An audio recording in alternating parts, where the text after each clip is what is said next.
Hey, Joanna. Hi, Tim. Delegation is the name of the game today. And I can never say the word without a smile coming to my lips because it's absolutely the most impossible thing I find about leadership in general. I've been trying to do it properly for years and years. I never seem to be able to get it right. I always end up in uncomfortable situations with people where I try to explain what I want and then realize that I don't know what I want. So I hope you've got some magic for us in terms of this topic. Yeah, delegation is an interesting topic for me as well because I've never really seen it done right. So, but the interesting thing is that a lot of people believe that delegation is the art of avoiding the work you don't want to do yourself by passing it to someone else. And there is a rendition of the time management matrix, which has the word delegate in the piece, which is for stuff, what was it? Not important, but urgent. Yeah. It says, get rid of it, delegate it. And so I think in many people's minds, that's kind of created this idea. If you don't want to do it, then try and get rid of it, delegate it. And so the actual intention of the word has changed away from what it should be and more to exactly what you said, exactly what it shouldn't be. But real delegation is actually a method of developing people by giving them valuable tasks along with trust and responsibility. So the first question when considering delegating is the why. Why are you delegating this task to this person? When you delegate, you obviously want the task to be completed successfully. So it's important that the task is clearly defined, resources are available, and success is measurable. And I think leaders should also be sure to have confidence in the people before delegating, and also create a follow-up process. If we think about the stages of delegation, we start by defining the task. Yeah. So is this the type of task that I could delegate? First of all, why do I want to delegate it? How fast does it need to be completed? So first we think about the task. Then we think about the person. Yeah. We choose the person. For instance, an important task. If you have an important task to delegate, you should probably delegate it to the most competent person. If you have an urgent task, you should probably delegate it to the person who has availability. If you have a non-urgent task, to a person you want to develop, so they have time. And a non-important task, you may want to delegate it to the person you want to evaluate. Yeah. So your risk, you evaluate your own risk with that when you want to delegate it. Now, after you define the task and you choose the person, the third stage would be to communicate the task. So you have to describe it. You have to state the reason why it is important, set up expectations, available resources, and also encourage questions for clarification. Yeah. Also, you want to show appreciation. You want to establish a clear goal. And after communicating, you want to monitor and follow up.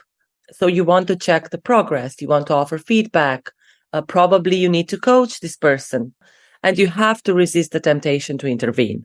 And the last stage would be finalizing it. So analyzing performance and the last very important step, giving feedback. Yeah. So that would be how you should think about delegating. It's a much more complex process than it looks. Yeah. And what you're saying is you're not just delegating the task itself, you're delegating the full responsibility for that task, and you're delegating or giving away full ownership of that.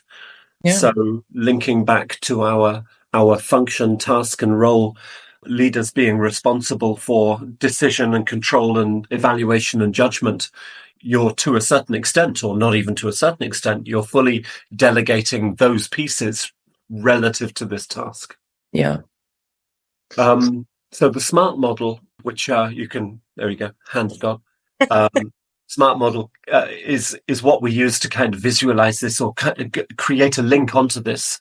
And I think the SMART model is, arguably one of those acronyms that has been around for longer than anything else. And I saw this being used in a very, very constructive way in a Croatian company that was implementing an appraisal process about 15 years ago.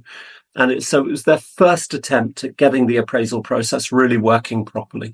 They did a great job. They really highlighted to the organization the appraisal process is not only about feedback to the employee, it's more about feedback for the organization. So it's where are we going? Are we going in the right direction? What are we doing right as an organization?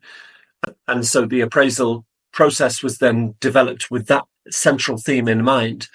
And in order to get that good feedback, you had to give good feedback yourself from the leadership perspective. And one of the things that came out of it was this huge topic of clarity in tasks and clarity in where we're going and setting objectives. And so they used the SMART model as a very comprehensive and democratic tool to say, look, we know where we want to go. We're not 100% sure of how that journey is looking. So we'll keep the SMART model in mind. You as the employee will have full power to go and kind of work out what that task and what that goal looks like. And so, making it specific, making it measurable, making it achievable. We change the R. What resources are you going to need and what time frame are you going to set to it? And then coming back to the lead and saying, so this is where I think this is objective is going. And then negotiating that objective and negotiating that SMART goal with the lead in order to come up with a clear definition of what the task looks like. So the SMART goal, as I said, we use it as an anchor, as a hook for leads to say, how do I delegate something in the right way?